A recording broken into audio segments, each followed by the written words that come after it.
part of the Greenlit Podcast Network.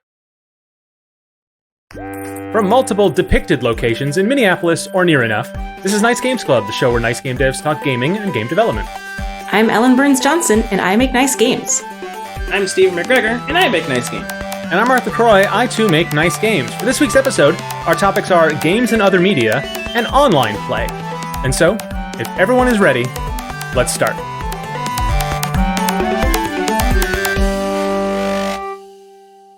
Hello.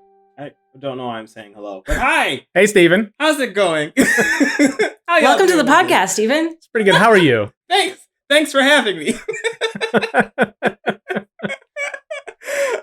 Mark, you were on a PAX panel recently, yes? I was on a PAX panel recently. PAX was a 9-day online event across 3 Twitch channels this year. And I was part of a panel called Lovely or Lethal? Will These Animals Cuddle Me or Kill Me? Which is a very provocative title. And it's just about animals in video games, how they're depicted, sort of narratively, mechanically. This panel took the form of little mini talks. So each of us who was part of the panel prepared 10 minutes and pre-recorded them, stitched them together in a little sort of anthology talk, which is a really cool format. The talk featured some previous guests on this show, and they each had a little interesting thing to say at a totally different angle from their different backgrounds. And I talked a little bit about Widget Satchel and our approach to bringing a ferret main character into a game. And the big sort of like angle I had on it was this notion of how Sprocket is a pet ferret, not a Sonic the Hedgehog, right? So like Sonic the Hedgehog is like too cool to be like, it's just a human in an animal costume. And a lot of video game animals are like that. And then sometimes video game animals are like animal simulators. So even though they're not realistic, a game like Untitled Goose Game or Goat Simulator are actual like simulation games. You're meant to be that animal. Even though it's an imagined crazy experience.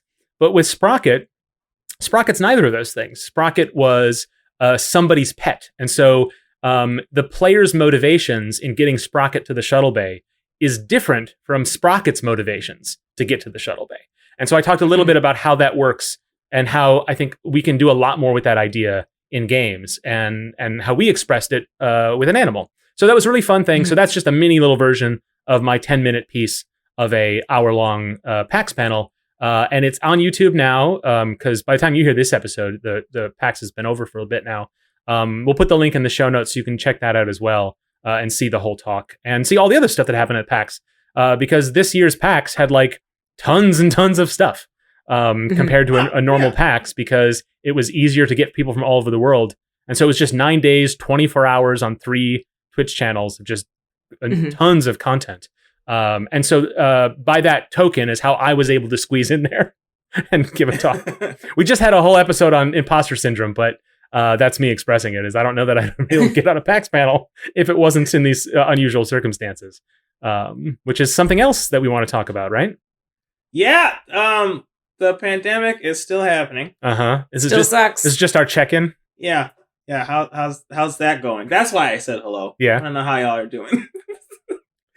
Well, because it's like we used to record these episodes in person, right? Yeah. And we're not doing that anymore. It's weird because the last time we recorded in person was just before Ellen joined us. Yeah. And so basically we sort of promised you this amazing experience of hanging out with us, getting lunch on our recording times and talking face to face with interesting folks who are around the table with us. And nope, that's not how we do the show now. That's not how we do the show now. Yeah. I mean, I did have the chance to experience the full Nice Games Club, guest host. Yes. Shebang. Yeah. Long before. Longtime listeners know that Ellen joined us long before she joined us. Yes. Yes. I was a guest sometimes. And you guys did buy me food and it was awesome. But now I have a Sunday tradition of getting myself junk food on the way over. Yeah. So, well, let's talk about that. You're not. Steve and I are recording from our homes, but you have a little hideaway that you're able to record from. That's a little bit more have fewer dogs than where you normally are. Yeah, I am able to go into the office, which is feeling more and more alien each time I do it. Not because it's changing, just because it's been so long since I've done any work from here. Right. So I just grab a conference room and set up a laptop and a mic and do the recording from here. That way my dogs can bark and I don't have to be mad at them. And my husband can play trumpet and I don't have to be mad at him. It works so much better this way. Yeah. So we'll see. And I hope, everything's so up in the air right now because of the stupid pandemic. Yeah. Hopefully this arrangement is able to stick until we're able to record in person again. Yeah. We'll see. Is it weird to be in your office only when nobody else is there? And to not do your day job at your office? It was, but now since March, basically, this is the only reason I've come into the office is to record my Escapes Club. So now it'd be weird to I think there were a couple days in there where I tried coming in and working at my standing desk because the company policy right now is if you want to come in, you can, but no one wants to. Right. Because there's only certain benefits, the limited benefits, the benefits of being in person to do work aren't there unless your whole team is there. Yeah. Yep. So if the whole team is there, then no one's there, and that means no one's here. Right. Oh man, I miss my office so much. Yeah. You've talked about this on the shows before, Stephen, but it's been a little while since we've checked in on your feelings of it. Is it any better, any worse? I don't think that it's worse. I just think that it hasn't improved at all. Mm-hmm. I don't know. I'm trying to be more willing to go outside of my apartment. Yeah. Because I think I've been paranoid from leaving my apartment for a while. So I've been attempting to leave more frequently. Yeah. And stuff. You mean taking walks? Safely, or? Yeah, I like taking walks and stuff. Mm-hmm. I would like to do more social things because I'm realizing more and more that part of me is social and needs in-person interaction more frequently. And us playing online and stuff has been great, but it doesn't scratch all of the itches. Yeah, it doesn't fill all the gap there.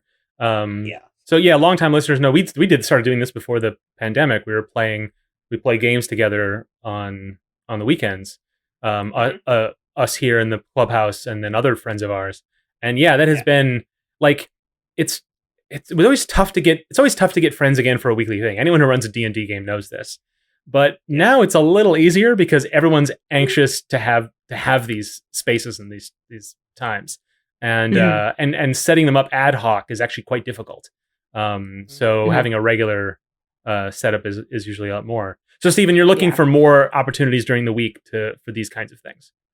Well, I'm or just safe ways where I can interact with people in person. Yeah, Honestly, yeah. It's an in-person thing that I'm missing a lot of. Me too. Like people hanging out at the end of the driveway or whatever. Some people have been doing. Yeah. The people they've come up with strategies for stuff like this. Yeah. Yeah, and I'm not. I have been I live by myself, so I've been isolating myself a lot, and the reason I say that is because I haven't looked into what is safe. I've just heard from people that these are good, these are bad, but I need to do this myself. So I'm going to be looking into that some. And then be safe about it. But off mic, Stephen, my view is I think that people are taking too many chances. Sure. But and ultimately everyone does need to decide for themselves. But the frustrating thing for listeners who are also having this kind of struggle of how do I be safe is the truth is none of us know. And the disappointing thing is that we don't have a lot of authority to look to tell us what's safe. In the early days, we needed instructions. We needed do this. This is what you need to do that we all needed to blindly follow. And we didn't get that, right? And people know why. And now we need guidelines. We need, this is what makes sense. And the thing is what was supposed to happen between the instructions and the guidelines was research, was social scientists, was people in government, people who could then come up with these things. Now, we started this thing off where everyone's don't touch a doorknob, right? You don't need masks are not important or not as important. Washing your hands for 20 seconds is important. But we know a little more now. We know that it's actually the masks are more important. And you should still be washing your hands, and you should still be avoiding contact with unfamiliar spaces. But that's not as much of the threat as it was once seen. And don't take me as any guideline onto what that means. But we need people to tell us how to interpret that information.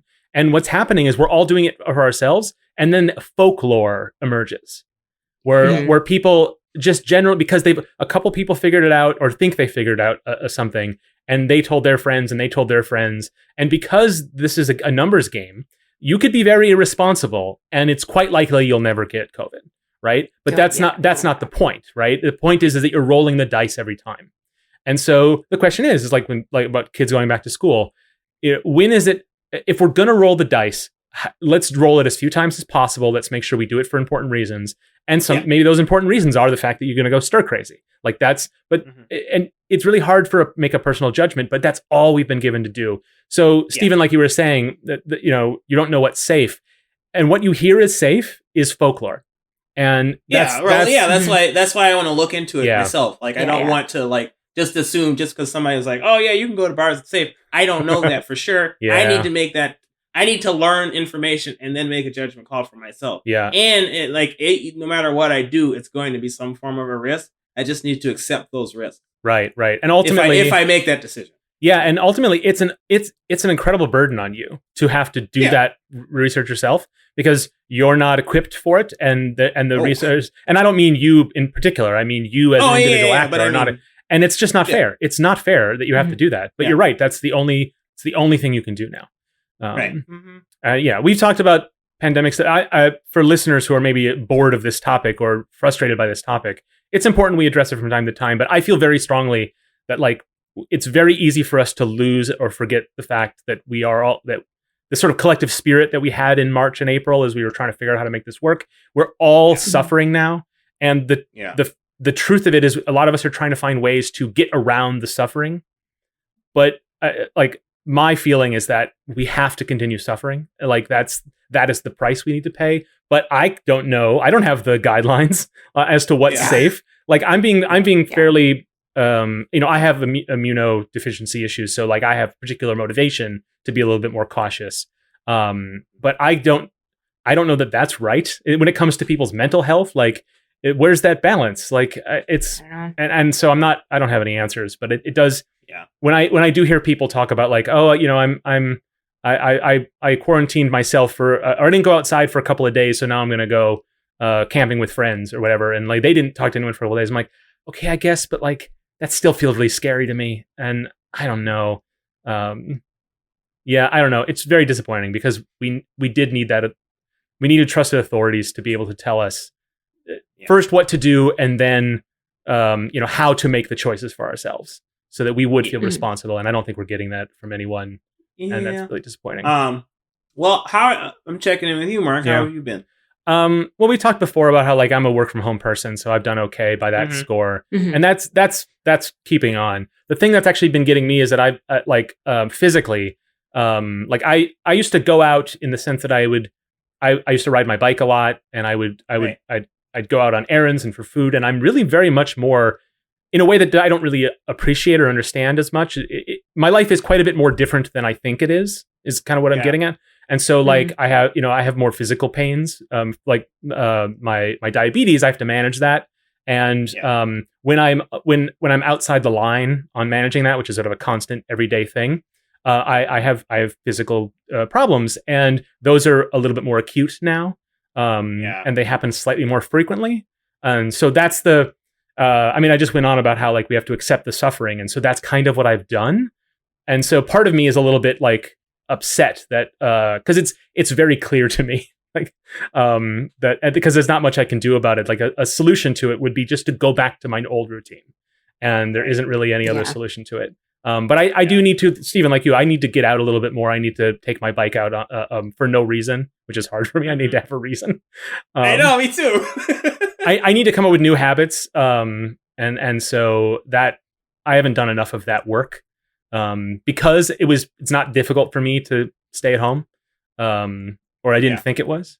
So that's what's getting me down right now. Sure. Yeah. Yeah, I felt that some too, because I haven't been as physically active as I had in the past. Yeah, I used to walk a decent amount. Well, not decent, but I would walk some and take the train and stuff to get to work and things. So just don't do that as much. I've heard people talk about how they've taken up exercise routines and they've still gained weight. I've been working out with Dale. That's been fun. Yeah, she really enjoys that. I like that too. Yeah, but it's interesting because the line from A to B isn't so obvious. Because I don't think any of us know how much things have changed for us. We're human beings, so we naturally adapt, but we're not keeping track of it all. And so it is. Right. I do see it on Twitter a lot. People say I really took this time to myself to really get in shape, And how am I 10 pounds more? Like, it's like, well, because other things changed, right? It wasn't that you just started an exercise routine. You know, there's no way to put a button on this topic. It's ongoing. Right. Right. But hopefully this gives listeners who have been feeling their own individual experiences some context as to how we're handling it. Yeah. And we'll check in again at some point. Oh, yeah. Because this isn't going to end soon, sadly. Yeah. Right. I'm going to put air quotes around my handling it. Yeah. Okay, positive news. Let's go. Yeah. Hype stuff. Fun things. Ellen, what's the next topic? We picked these topics ahead of time, and I brought this one up because I just thought there was going to be so much to talk about. And then the topic was games and other media. So, like, how are games depicted in literature and movies, and how does this intersect with these different types of media and these different art forms? And I realized we are not we're not a critiquing podcast. We're not a games criticism podcast. We're a games development podcast. So I had to kind of spin it a little bit and try to bring it back to, well, what does that mean for game developers? And, is that something worth exploring? And I thought, yeah, it was still worth exploring because I think that, as we'll talk about it, there's a lot of examples of kind of media that's drawing from games and media that's depicting games and games that's bringing other things. These things are blending and they will continue to blend because that's just the nature of art. Mm-hmm. But I thought, it might be good to start with a few examples of what we've experienced in recent times. And then maybe talk a little bit about what the implications are for developers and where things might be headed next. Yeah. So, with that, I wanted to start by just kind of listing out just a bunch of examples and kind of talking a little bit about what we remember about games being depicted in different forms of entertainment and art. Yeah. So starting with literature, like I think one of the ones that just popped to my mind immediately was Quidditch. Right. Right. And okay, it's not a video game. There are Harry Potter video games, and that's another interesting facet to this conversation. Is that like books get made into video games, but sometimes those books also depict games that are then made into games, and Quidditch is one of them. Mm-hmm. Yeah. Right. There's there's a whole college intramural league, right? Yeah. It's ridiculous. It's I planted my flag in this topic. Like. It's super silly, but you know what? If you broke it down and described like any other field sport with just the mechanics, it would totally sound silly as well. Maybe not quite as silly as they have a broom. Yeah. And they're running with the broom. That's the part that gets me is like you could, by the real world rules of Quidditch, like they don't require the broom. That's just a hazard. It's just a stick they're waving around. Someone's going to lose an eye. They want to be wizards though, Mark. Yeah.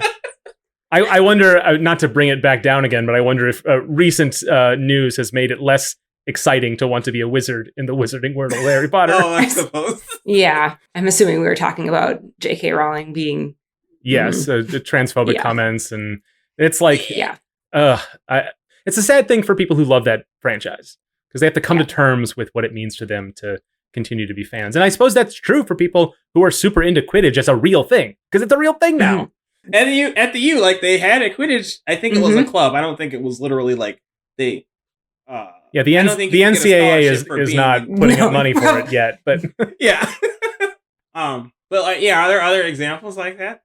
Yeah, there actually are quite a few. So, also in authors that disappoint me, Orson Scott Card's Ender's Game. Oh, okay, sure. Which is interesting because it is Ender's Game. Personally, I'd classify it more as Ender's Simulation. But it, the entire, if you haven't read the book, it's a great book. Mm-hmm. Not a that author isn't. Yeah. It's a whole category of literature now, isn't it? But there are like lots of them, right? So, and I think you'll find a lot of these in like fantasy or sci-fi, right? Yes. So these games are written into the stories to kind of set up like in Ender's Game to set up the dynamics of the plot overall. Mm-hmm. And then also I think to kind of convey the level of skill or the type of mind that some of the main characters have. And that's true for Ender's Game. That's true for Harry Potter. There's also, if you are familiar with Brent Weeks, the fantasy series, his Lightbringer series, has a really crazy detailed description of a card game that he kind of invented that's like sort of poker, sort of bridge, sort of tarot, called Nine Kings. And that's the way that he uses it, is like as a means for two characters to interact and develop and get insight into their inner workings through the way that they play the game. Oh, interesting. So that's pretty cool. There's been literature that's used chess for that purpose, where chess becomes part of the setting of a piece of fiction in order to reveal things about characters. But in a fantasy or science fiction universe, you'd want to have develop something unique, but that gives you the opportunity to develop something specifically geared towards the story you want to tell. Right.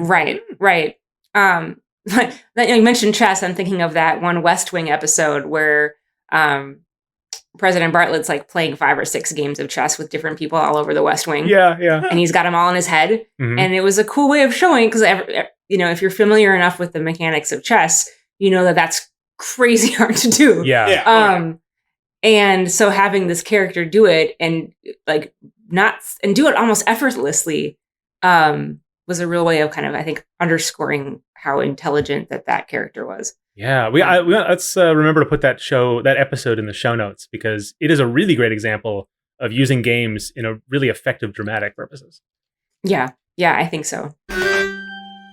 Hey, Mark here, cutting in from the Nice Games Clubhouse Edit Suite to do you one better from what I promised just a moment ago, because it's so interesting. The episode that Ellen brought up from the West Wing is called Hartford Landing. It's a season 3 episode, and it is the episode that the West Wing cast has reunited to perform a stage reading of this fall, which is going to be, I think they already did the recording, and it's going to be put on HBO Max, I think it is, and it's also meant to be a get out the vote drive for the election coming up, which I heartily endorse the aims of. So we'll put that in the show notes as well, so you can take a look at not just the episode that we're referring to that's really relevant to this topic, but also something that happens to be really timely at the moment. So interesting aligning of the stars there. All right, back to the show. Yeah, so there are just so many, like Ready Player One, the Oasis, the VR game. That's was recently made into a movie, which is what I'm going to move on to next. Jumanji is another one. It was a book. That's right. Simple book about a game that then got made into a movie, and probably they made the game, which is kind of where I wanted to move into this. As before we bring it back to game development, is just kind of what we're seeing is like these it's like cross media franchises that either start or have a game involved. So Ender's Game was made into a movie. The Harry Potter books were made into games, but then also Quidditch itself, which was a game from the books, was made into a real game. Ready Player One was made into a movie. Jumanji was made into a movie. And then there's this flip side where there are games that then have like comics and movies made about them. So like Warcraft, Halo, Final Fantasy. There are graphic novels and comics and actual novels, and then also movies. So that's interesting how that has kind of, there's like lots of cross-pollination happening in both directions. Yeah, it's very true. Isn't it like there's always a conversation about like asteroids got optioned or something, and and you always want to. It's always like little winks to an audience. Like a game that's made into a movie isn't always. It's almost never about that game, but then there's always these little hints at like gameplay mechanics. It's kind of winks to the audience, and they elicit either like knowing winks or like some groans in the audience. But like that's interesting that like really what those movies are taking is the setting. They're not really taking the game. It's much the stuff around it. But then sometimes they try to lean into what the gameplay elements in a way. What I would like to see from like video game movies is like they take the essence of the game and put it into a movie form. I mean, it's easier said than done because like video games they create different experiences than movies can just by nature of the interactivity. But one movie I really like that's a video game movie is Prince of Persia: The Sands of Time. Yeah, a lot of people didn't like that movie, but it's just a real fun adventure movie. Just going on an adventure with Jake Gyllenhaal and Uh-huh. all the other people who are in that movie. Yeah. I haven't seen that movie in a long time, but I should watch it again. Yeah. And that movie is a pretty good. If you don't know that's from a game, you'd just be like, "This is an interesting fantasy movie." Yeah. It's one of those things like, it's not a lot of people love it, but almost nobody hates it. Like, it's a solid movie. But also it's based on that PlayStation 2 series of games that had lots of time travel mechanics, and that's in the movie. And as it forms a big part of it in a way that feels a little gamey, but not in a way that's like winking to the audience. So that might be the best example. Yeah. And then I'm also reminded of, this might be beyond the scope of the topic, but I'm reminded of games that have or movies that have game mechanics in them that aren't based off of any games. Yeah. So there's that one, what's the name of that one movie? Shoot, it's got Tom Cruise in it and Emily Blunt. Oh, and, Tom Cruise dies. Yeah, no one a lot. knows the title of it because they kept changing it. Edge of Tomorrow. Edge of Tomorrow, but it then was changed to Live, Die, Repeat or something. Yeah. Well, I think the original was called something like that. It's based on a graphic novel called All You Need Is Kill, right? Yeah. Oh, that's what it is. Yeah. I think you're right. Yeah. It's the whole. It's very confusing. But the what's interesting about that is it uses the idea that you as the player, main character, or whatever, can try something, fail, and then try it again. Right, and you know more about the world. You know the patterns of the guards, and and that's on full display. And that's a movie that only works after a generation of people grew up playing video games. Yeah. Right. Or the Matrix, being able to just instantly acquire a new skill. Yeah. The way that you do in a game. I mean, you gain access to a new ability, and then you have to practice with it. But it's the same thing that happens in the Matrix. I know Kung Fu. It's well, show me. Yeah. Yes, you've unlocked the ability, Neo, but can you actually use it? Yeah. Well, compare that to a movie like Groundhog Day, which has similar magic things. That does not have video game language in it at all. Even though it's sort of similar to Live, Repeat, or whatever that movie's called.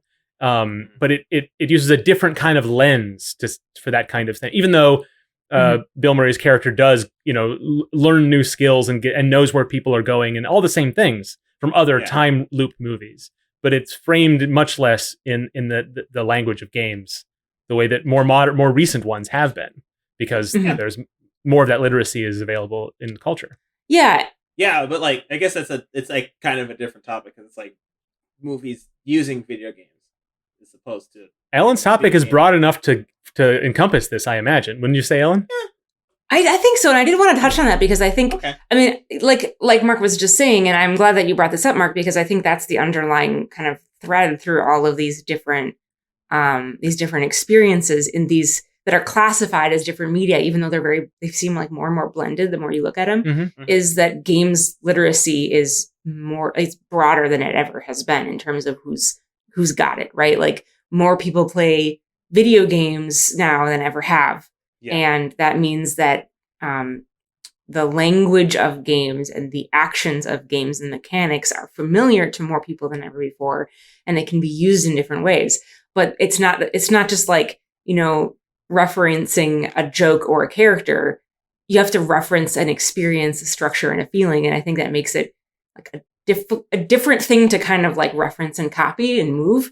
Than, being able to reference a place or a character or a joke from, from The Office or something like that. It's harder to move game mechanics from one medium to the other.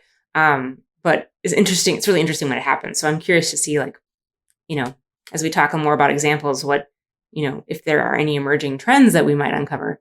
To that end, I wanted to kind of take another look at this overall topic, which is games depicted in cinema and TV as an element of the story. So we talked about how games can be depicted in literature as an element of the story and what purpose they serve there. We talked a little bit about the episode of The West Wing, good example. Right. But a couple, I think 3 TV shows that are very, very, that use this a lot are, or relatively often, Star Trek. And Star Wars is, now it's more, there are more TV shows and things like that. But then also Black Mirror. Oh yeah. so Star Trek has like this long history of showing games as like a part of the culture of the century and like the time that it's in, but also different games for different alien cultures that they encounter and things like that. Mm-hmm. And Black Mirror, I think, uses games in a similar way where it depicts in a couple different episodes, like Playtest 15 Million Merits was another one. That was the Viking one. Mm-hmm. They are using games as a, way of looking at that particular aspect of the culture. So I thought that was really interesting that those seem to have kind of using games for the same purpose. Yeah. I have a bunch of Star Trek examples that can illustrate that point very well. If we have a couple of hours to go through them. Why don't you have a couple of hours to go through Star Trek? Okay, so there's two examples I really like, and I'll throw in a third one. But so people 3D chess. There's this particular the idea of 3D chess is like you've seen that in a lot of places, but there's no official 3D chess game. But in Star Trek, there's a particular shaped board that's called 3D chess. It has no rules. People have developed rules for it, but there's no canonical rules for them. But in the very first episode of Star Trek, at least the first aired episode of Star Trek, you see Spock playing a 3D chessboard. There was also 3D checkers, I believe, in that same scene, but they didn't use that prop after that. So it's part of the history of Star Trek, the idea that you had these, and it's important to Star Trek to have these things that feel part of an evolving world. So a lot of times, and Star Trek does this too, there's like Hoverball is a thing that exists, and you have no idea what that is, right? And there's these like made up games that you just imagine are part of this unseen culture. And that's true in lots of science fiction. But 3D chess is a really good one because it's this idea. And in fact, I don't think anyone even calls it 3D chess. Just that's what we call it as fans of Star Trek. I don't know that it has a specific name. But it's this idea that like this thing that was from the past gets taken to the future. And not just that, but Vulcans play it because we are all together part of the United Federation of Planets. So, of course, a game from Earth would make its way to Vulcan. And somehow it got adapted, and who knows who made it 3D or came up with those rules. But like, it just becomes part of this thing that's a continuity of history, which a lot of science fiction doesn't always appreciate. And so I love that use of gameplay in there. The other really good example that I quite like that's very core to an episode is there's a season 2 episode of The Next Generation called Peak Performance. And it's about a war games scenario.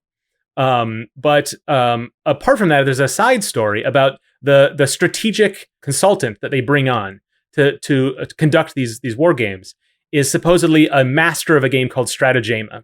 And it's just like he's the best there is, and the culture he's from is particularly good at this game. And but it's a game that's played on many planets. And there's they go to Data and they say, Data, you're a super powerful computer, and like you should challenge him to a game of Stratagema because he's a little bit of a he's got his chest puffed and he's a little bit of a blowhard. Let's bring him down a notch. And so Data plays him and loses, and he doesn't understand, like, how did I lose? And there's this like this great line from this episode that Picard tells him. He says, "It is possible to make no mistakes and still lose." And it's a game that taught him that, which is so interesting because it's the simplest expression of a concept like that. And then at the end of the episode, he challenges to a rematch, but in this one, they're toe for toe. They go toe to toe. It's it's a dramatic. It goes on and on and on. It's a stalemate forever, and then eventually the expert player just gets frustrated and quits. And everyone says, like, Data, you beat him, and he goes, I didn't technically beat him. And his goal was not to win. His goal was to extend a stalemate because he's an android and he could do it forever. And so it also shows like how like different play styles and how you approach a problem and how you can take the simple simulated scenarios of a game and you can learn life lessons from them. And so it's a great episode of Star Trek that uses the language of games. And of course, Stratagema itself is this hilarious looking video game thing with like little props on everybody's fingers and it makes clickety clack sounds. It's not so ridiculous that you can't take the story seriously, but it's kind of funny.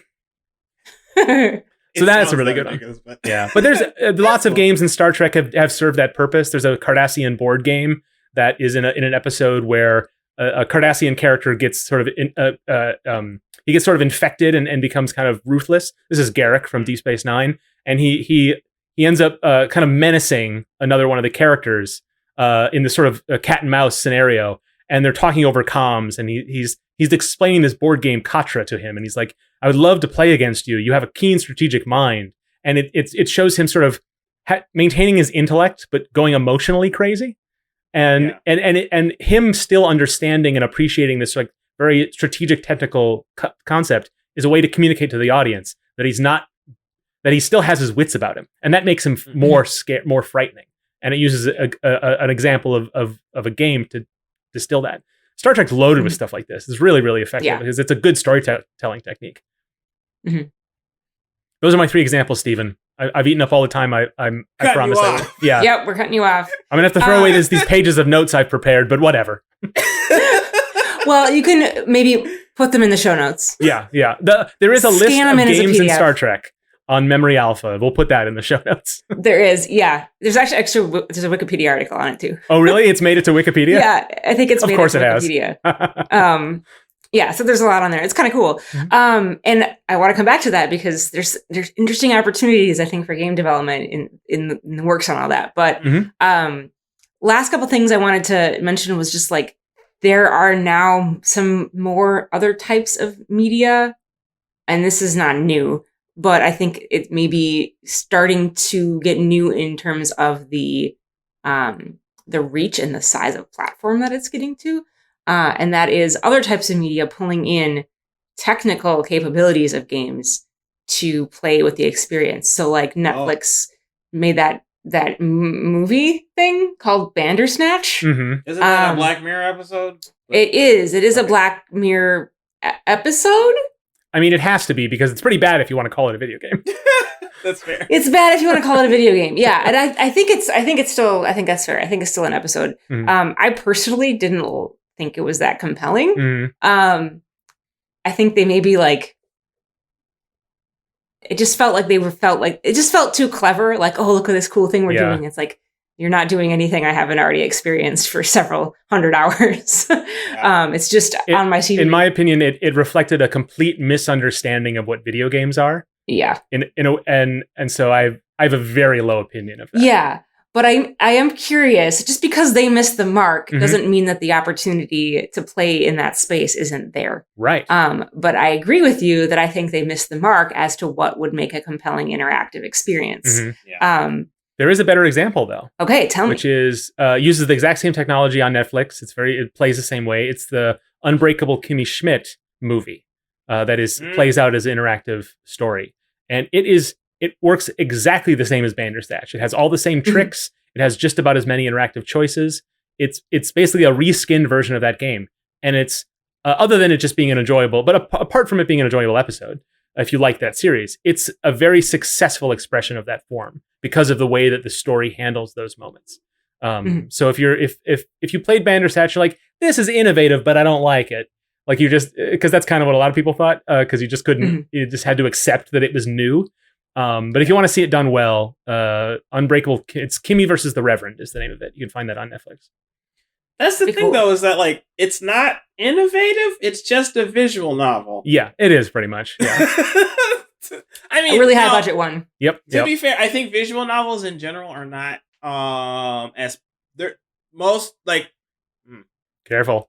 AAA developers, generally speaking, aren't making visual novels. Right. Mm-hmm. So a lot of people haven't heard of visual novels, and so like it being on the Netflix service, I think makes it a more it makes it more novel as a result, just because like it's a more accessible version, I guess. Yeah, the technology is not any more interesting than your standard visual novel. But I will say, I mean, and it isn't just because it's made by Hollywood producers, but it is a different experience. It's not. It is not in any way technically more innovative. Like, sure, it's in fact quite a bit more rudimentary than your average indie visual novel is. But there is, but it does have it is a different experience by way of it being an interactive movie versus what visual novels are usually prose, and that is different. You know. Yeah. Mm-hmm. Yeah. There are a couple of Star Trek examples that were produced in the 90s of you got 3. You got your 3. Use your budget. All right. You just put that in the show notes, Mark. Okay, show notes. I'm reminded of like the something that like we maybe haven't talked about is like a lot of games have visual and audio and physical feedback, like, you know, rumble on your controllers and things like that. Mhm. And I think that theaters were experimenting with that some. Like there is some fancy seats that you can get where like they have like speakers in behind your head that Right. like will Or the seats shake. would rumble or whatever. Yeah, the seats would rumble and Theme stuff. park stuff. And I'm reminded of and there's an old horror movie that I remember hearing about where like they had, I can't remember what it's called. I'm gonna have to look this up. But like they had I think like they had equipped all of these seats with like feeler things, and like the main villain, the evil monster or whatever was a centipede. So like so like I think what would happen is as you're watching the movie, the like some of the seats would randomly like have the little crawly thingy behind you, so you would like feel it, and it made for a real creepy experience, I think, for people. Nope. I'm gonna have to find that and see if I can find that. But like, yeah. Gold, nope. You know, you mentioned theaters, and you're referring to movie theaters, but Yes. you actually reminded me of something that I didn't even think to put in this list, which is live theater. And I know when we don't have a pandemic on, Minnesota has an amazing Fringe Festival. And if you're not familiar with Fringe Festivals, you should definitely look it up, because it's a really cool way of getting like innovative artists to be able to create, you know, their own stage plays, and they get produced and they get put on, and like there's this whole thing. And Minnesota's got a great one because I think it's totally lottery based. Like totally wacky stuff gets on there, and it's always really cool to go experience it, because I'd say, you know, most of it's cool to watch. Yeah. And I think there have been some plays that like really leaned on audience participation in a way that was game like, right? Because audience participation in theater is not new. It's part of theater. But the way that they had structured it was very game-like. And so it's another example of kind of this blending of media. Yeah. It's a weird idea, but what about like stand-up comics? And like how they will often feed off of the energy of the audience, you know, to make their jokes. Or will ask for like, they'll ask the audience where you're from, and then they'll make fun of that place or something. Yeah. It is a bit interactive, right? The audience has an opportunity to interact with. There is, I think, to fully realize that in the same way like a visual or like an interactive movie or visual novel kind of mechanic, improv. There's a lot of improv exercises that work this way. Yeah. Where the idea is that think of an improv person on a stage as a method in a program, and then the audience, whatever they give them, that's the argument that goes into the method, and then you get a result, right?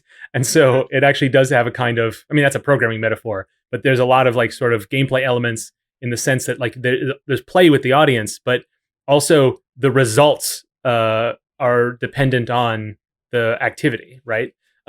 Sometimes there are like improv competitions where you actually keep track. It's like a game show format, kind of. So Whose Line Is It Anyway? Is a TV show that's based. It is just improv comedy, but it's the format where points are awarded, and it's all random and silly. But it's a gameplay framing.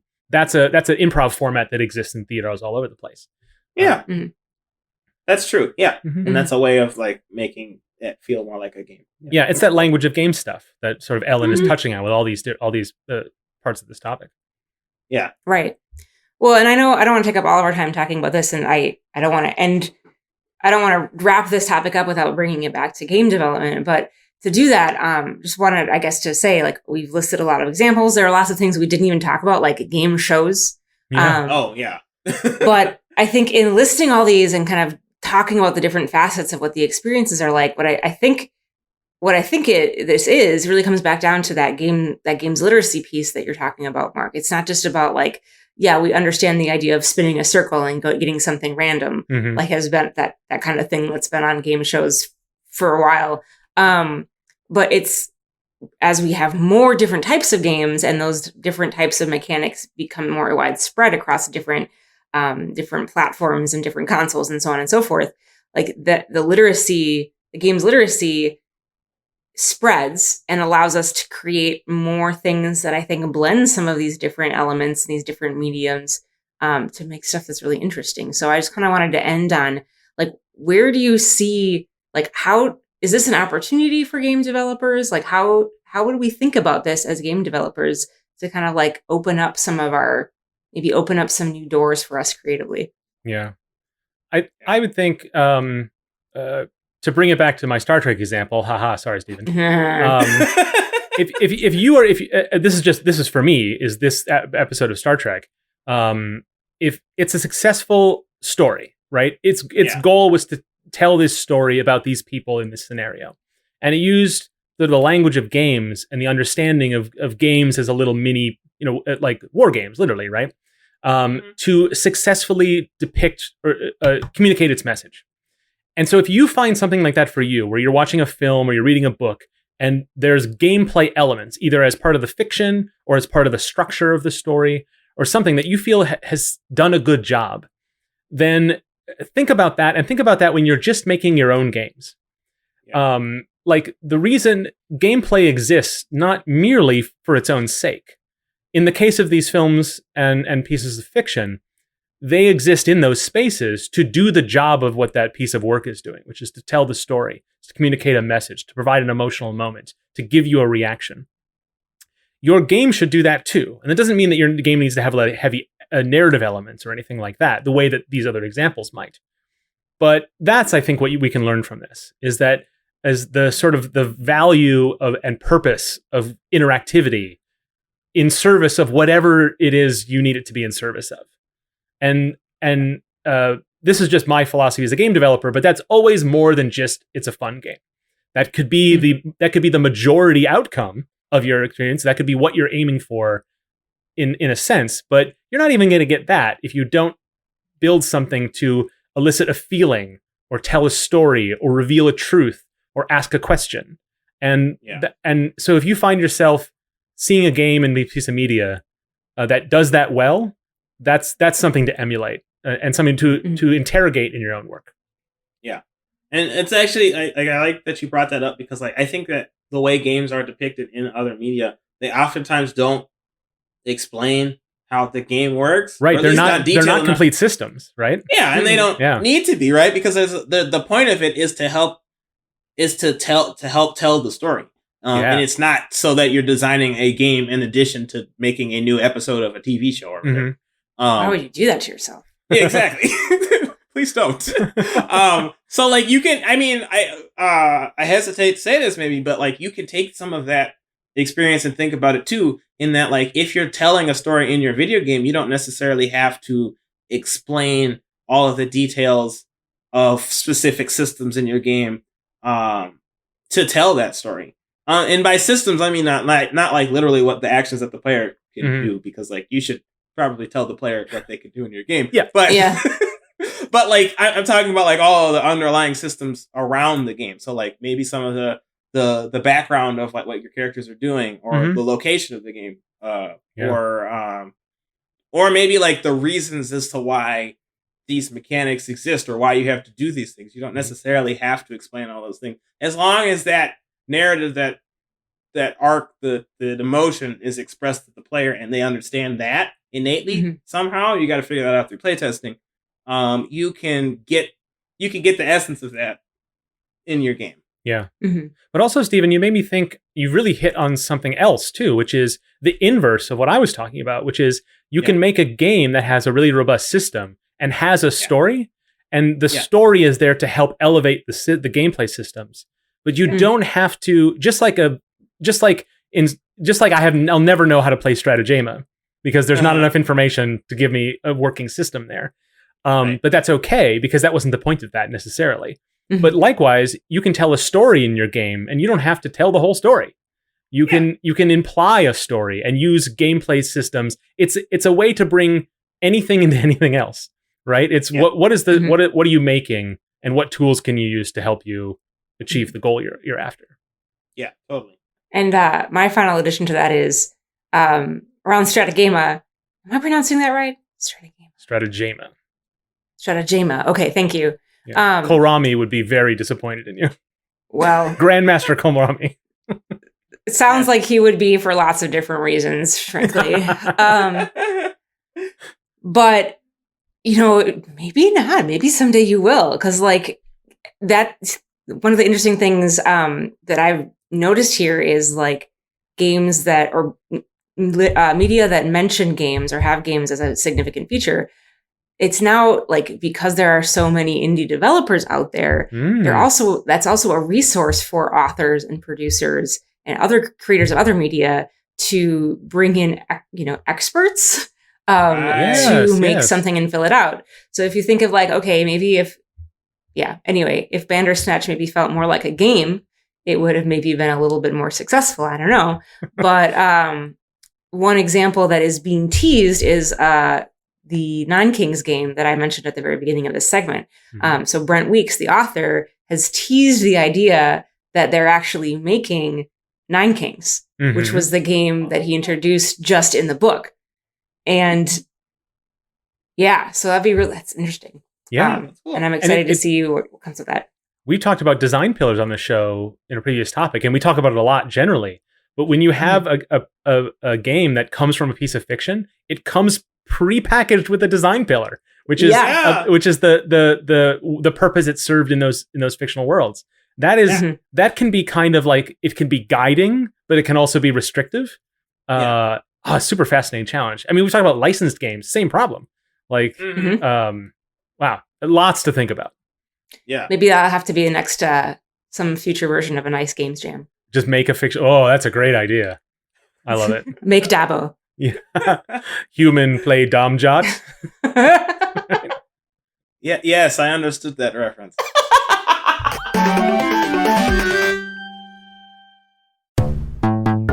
Hey, you. Me? Yeah, you listening. You. Oh, not us, Ellen. Oh, okay. No. The other ones, y'all don't listen to me. It's the other people. I'll carry on then. Right. I've got some feedback. Give us feedback. That's the feedback. Give us more feedback through our feedback form.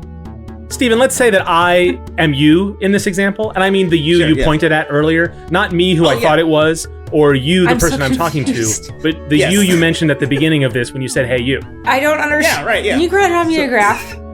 So let's just imagine that, if you can.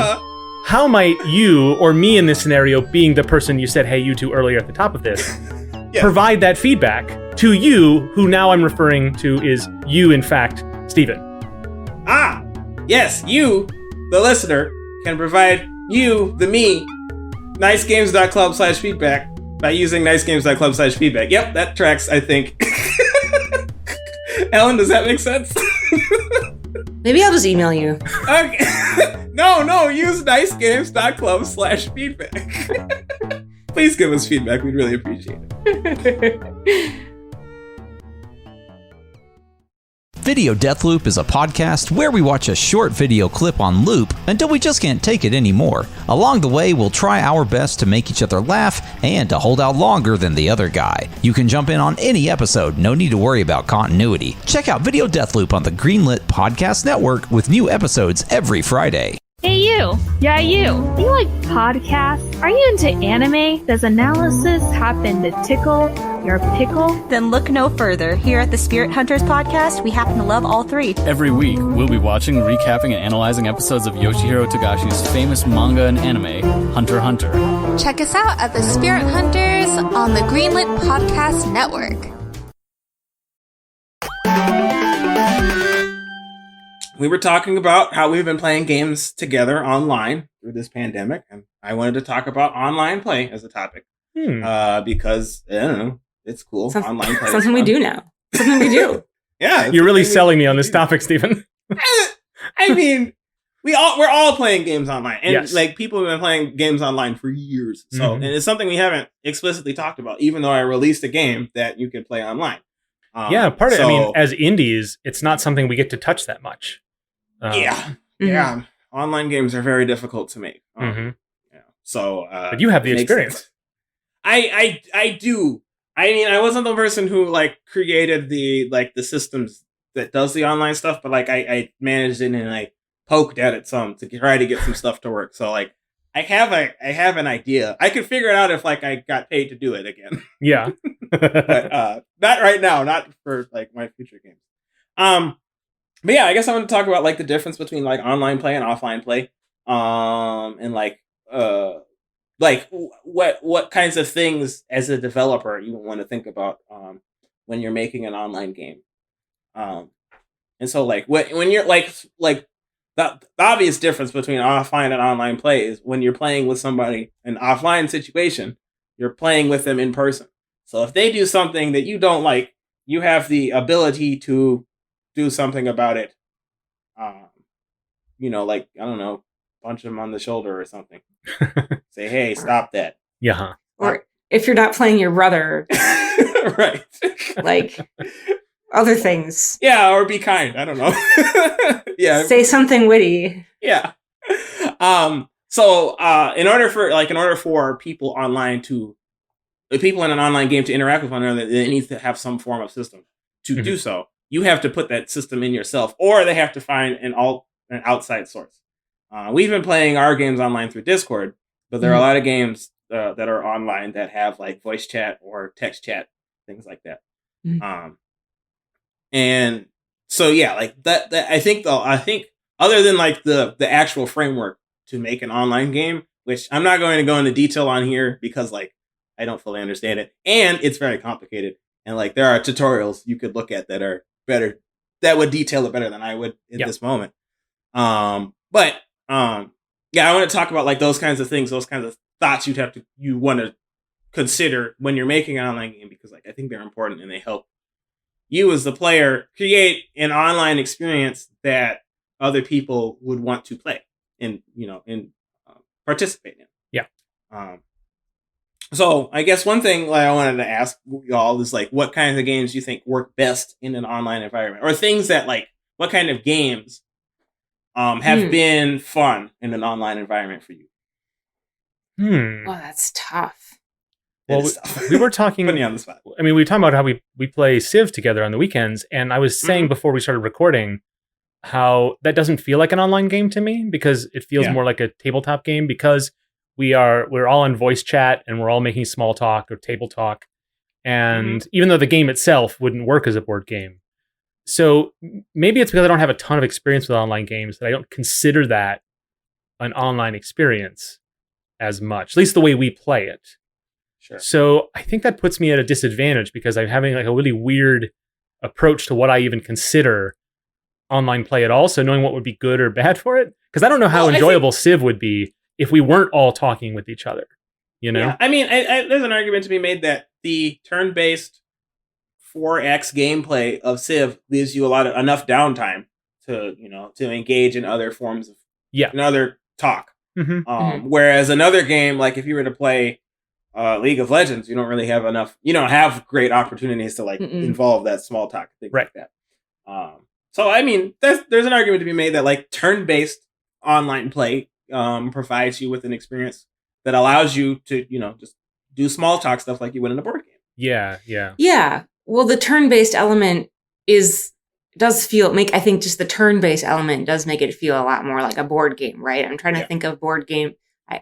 I'm sure there are tabletop games where you're all maybe working simultaneously, but then like you are taking an action in a shared space on a turn-by-turn basis. So, and those that is what Civ feels like. Since the pandemic started, I played a lot more board, tabletop games online, and it does feel very similar. You're pointing and clicking, and you're panning around the board, and you're rotating and looking at things in different ways, and you're pulling up side menus to reference things, and you've got the rules or your guides over on the right-hand side document telling you, like, this is what you should do with your Saka horse archers, and so on and so forth. And that is Civ, and that's also a lot of if you're taking tabletop games, it feels exactly the same way if you're taking those tabletop games and you're playing them on like Tabletopia or something like that. So I think like that what might feel more like an online game to you, Mark, at least the way that you're talking about it, is if it's fully synchronous. And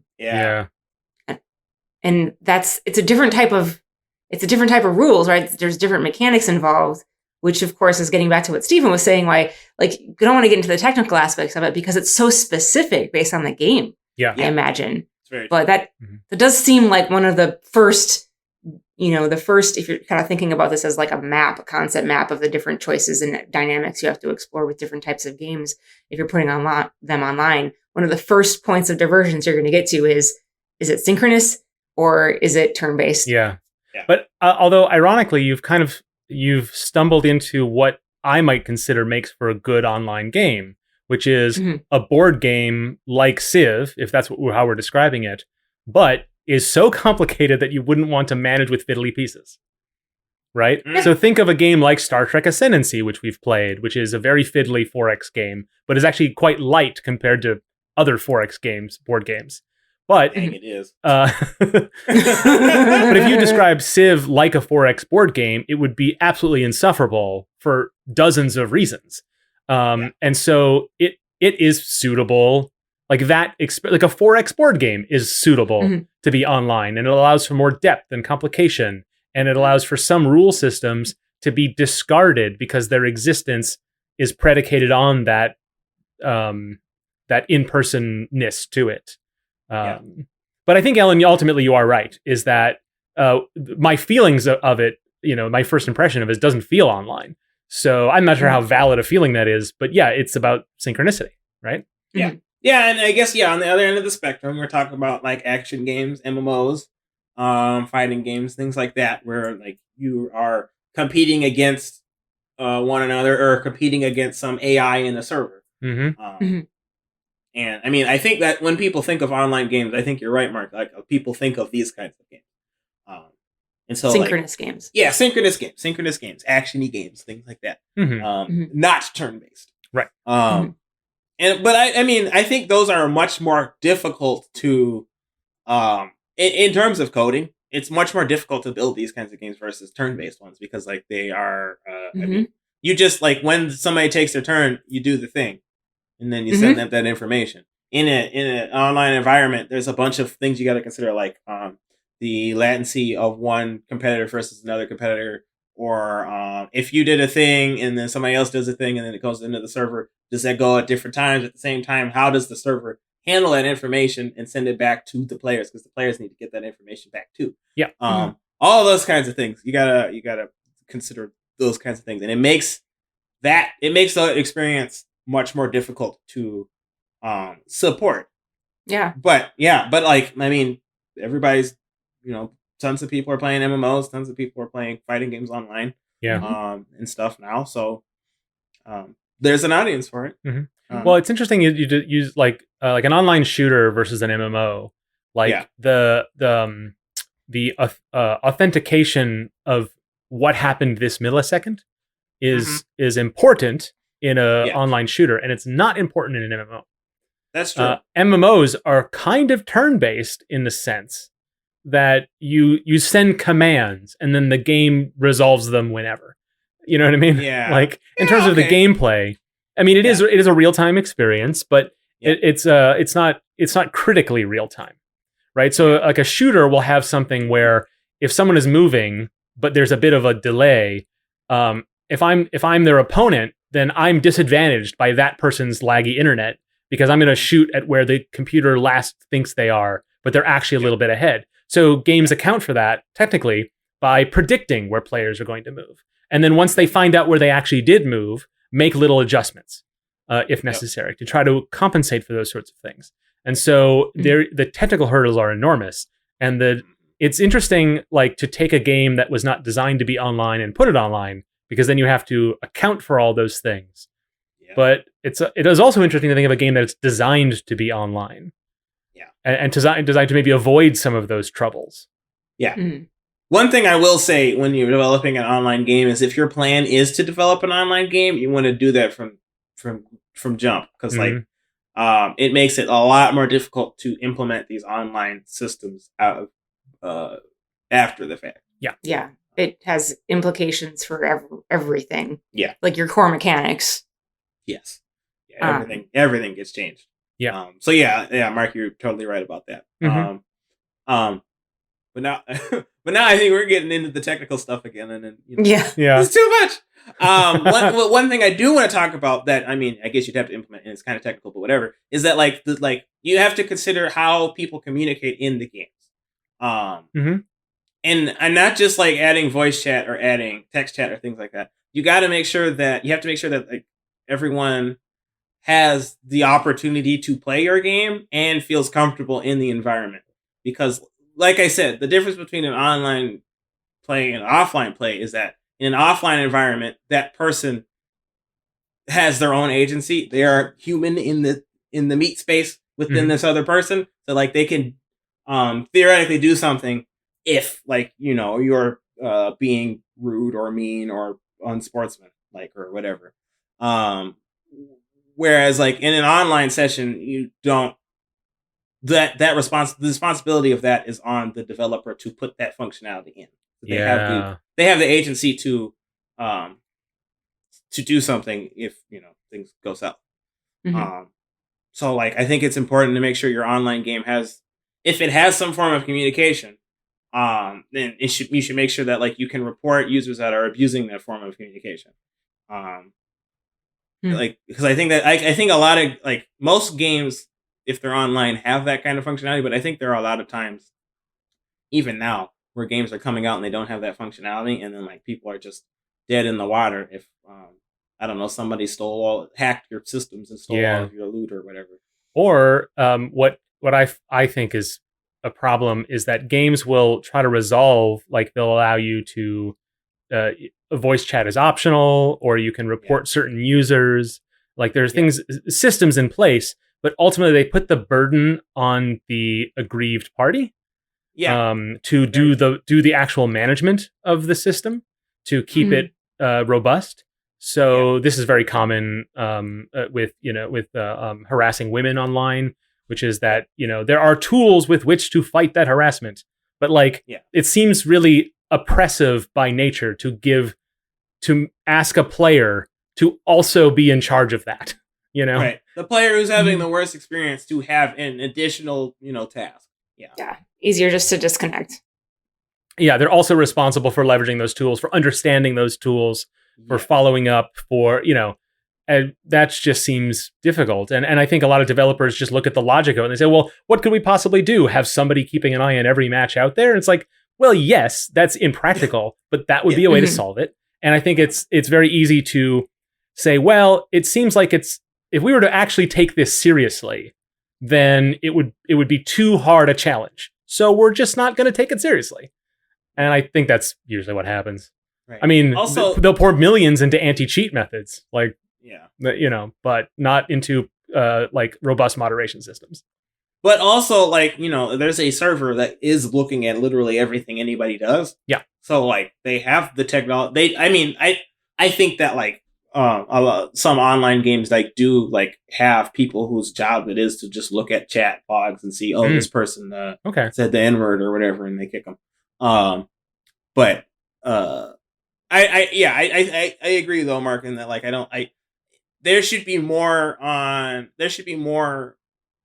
things developed in the game to prevent that kind of stuff from happening in the first place. Yeah. And I mean, to be fair, I think it is a difficult problem to solve, because like this isn't something that we've solved in offline space. That's true. That's true. Right? Like, I guess the point I'm making is that it being a hard challenge, but it should be the bare minimum to operate these systems, to actually implement these things.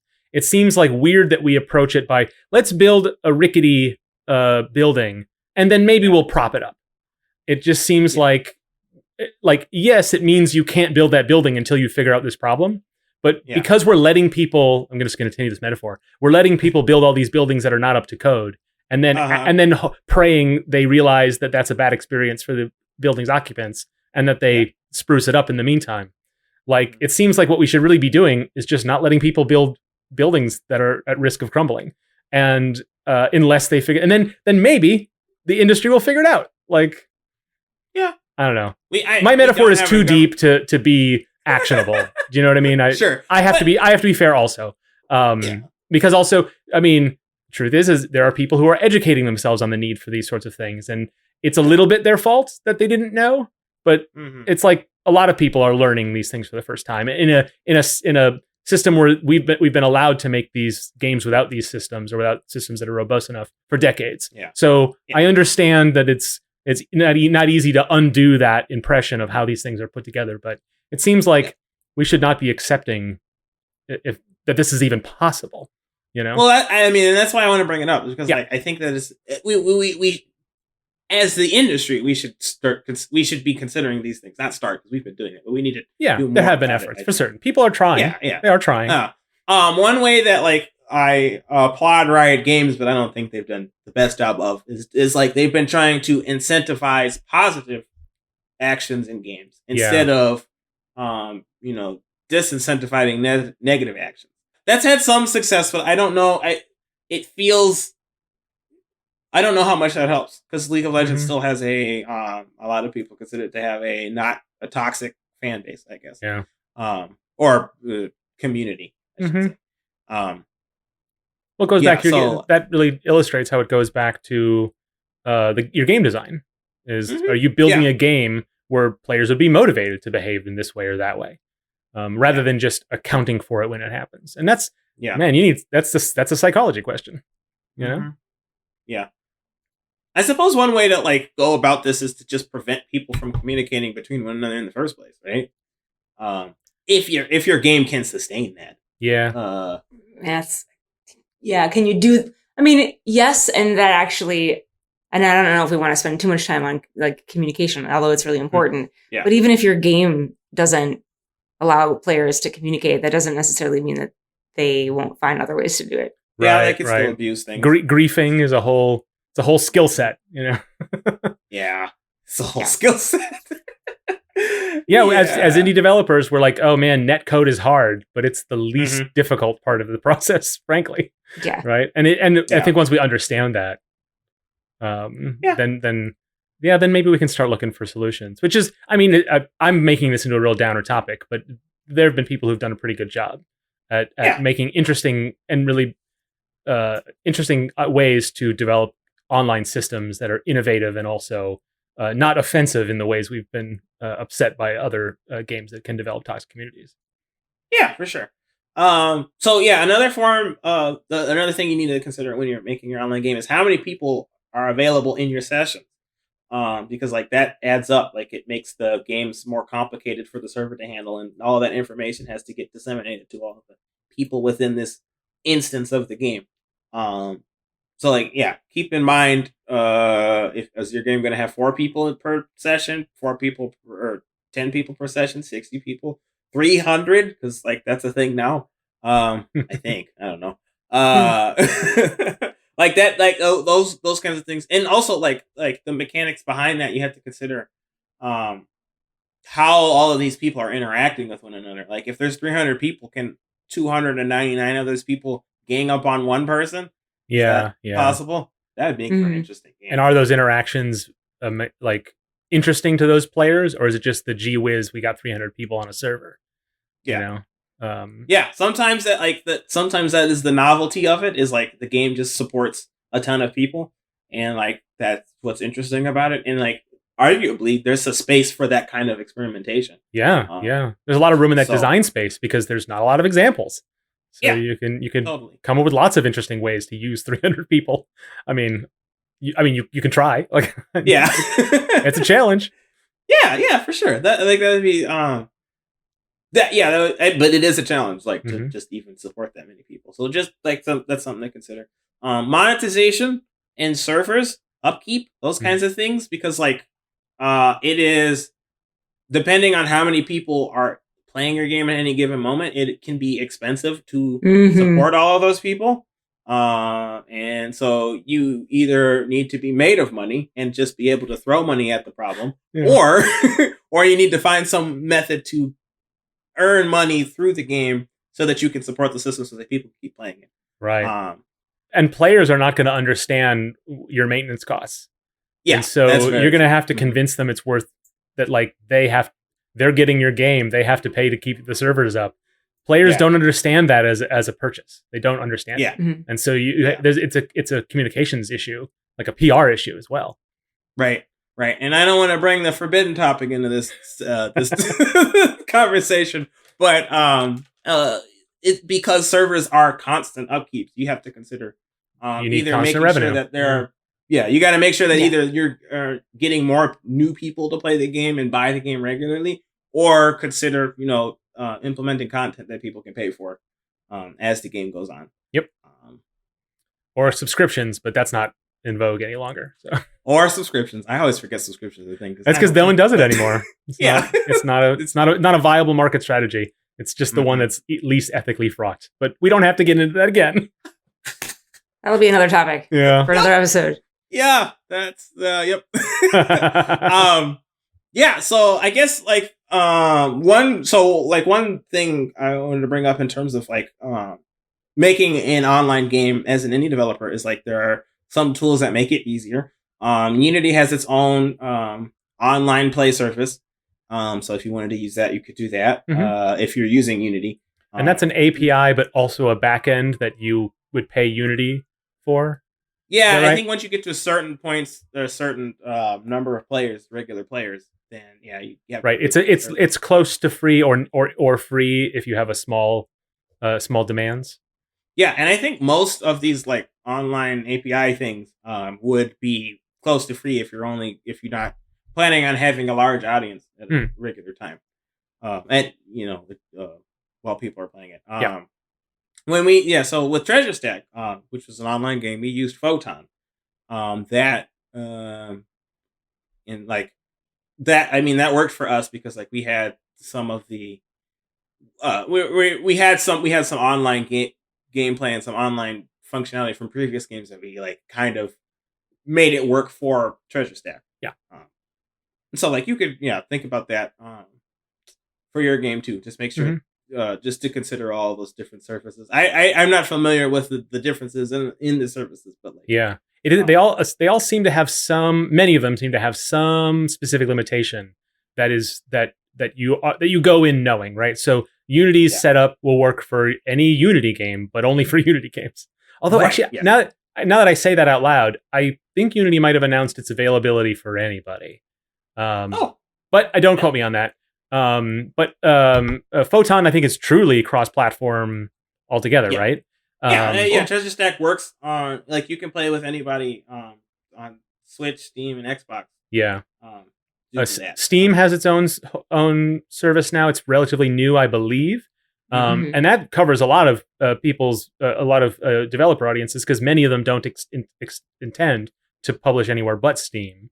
And then all the console makers have their own systems that are actually quite accessible and have no cost, but they're extremely limited because they're only for those console players.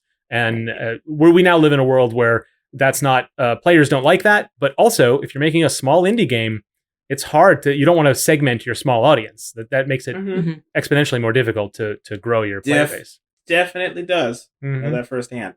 Are there any other design considerations that I didn't put in the notes that y'all want to bring up? I think you did a good job of the big overview, which is because it's one of those topics that I think indie developers are I know it's tough, I know, but maybe one day I'll look into it.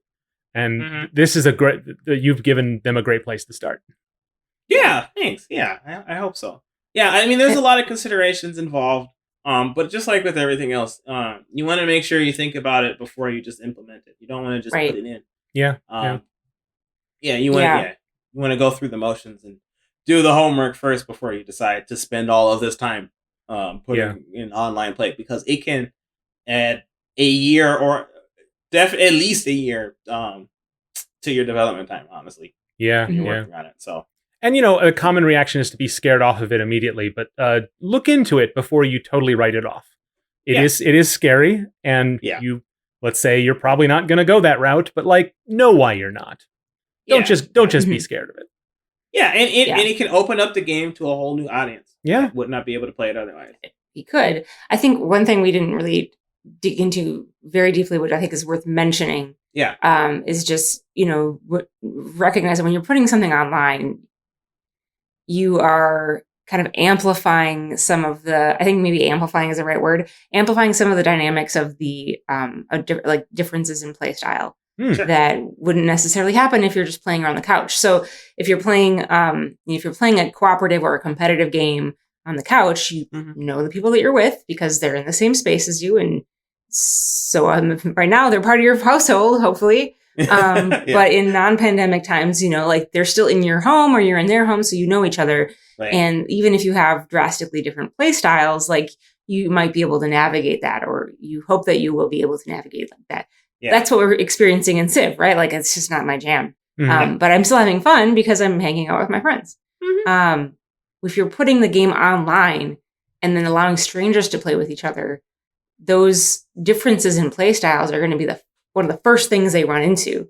Yeah. So think, you want to think, that makes you have to think carefully about how you're going to manage that, or whether you want to.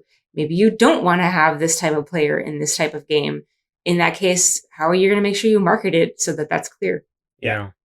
Ellen, that's a really, really important insight, because you think about like playing GoldenEye with your friends and you all agree, no slappers only or whatever the rule set is. And then you develop that becomes the what's enjoyable to you. Or Stephen, when we're playing Civ together and I've just taken your second to last city. Why did you put that in this? It came up naturally. Okay. And I could easily go and take your capital. And if you were a stranger online, I'd have no compunction. But I don't want to put you out of a state house. So thank you. You're so generous, Mark. Well, you gave me no other choice, so. Yep. I'm telling you, Stephen, I think you started it. What? Oh, great. Well, now everybody thinks that. Everyone who think we can put it on Twitter, we'll make it a poll. Everyone who thinks Mark started it versus Stephen. Anyway. Well, Stephen, if we did that, we would have to give everybody all the information, and I don't know if you want that. It's not great on my side, regardless, really. But that's an important thing. That's part of why it didn't feel like an online game, is because not just playing with friends, but like that is a big part of it. And it does. Ellen is really hit on that. Yeah, it does. It changes dynamics, so that's something to keep in mind. For sure. Yeah, I like that. That's a good point. All right, that's our show. Check out our website, nicegames.club, for show notes and links to resources on today's topics. If you liked this episode, give us a review in your favorite podcast app and tell your friends. Independent podcasts like ours rely on word of mouth to grow. We love hearing from our listeners. For a quick way to give us feedback on the show, head over to nicegames.club/feedback and fill out a short little form. You can also get in touch with your nice hosts on Twitter at nicegamesclub, where Dale tweets about game dev resources and staring into the abyss. It's more fun than it sounds. I should read these ahead of time. Staring into the abyss.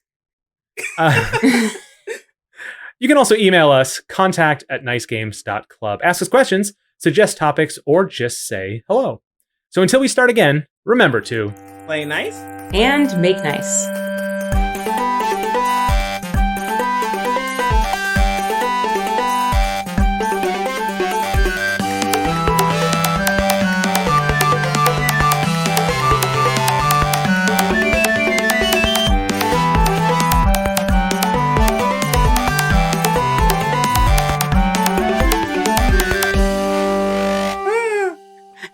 I gotta say, I was a little worried about that one at the beginning. I'm like, we're being really aggro here.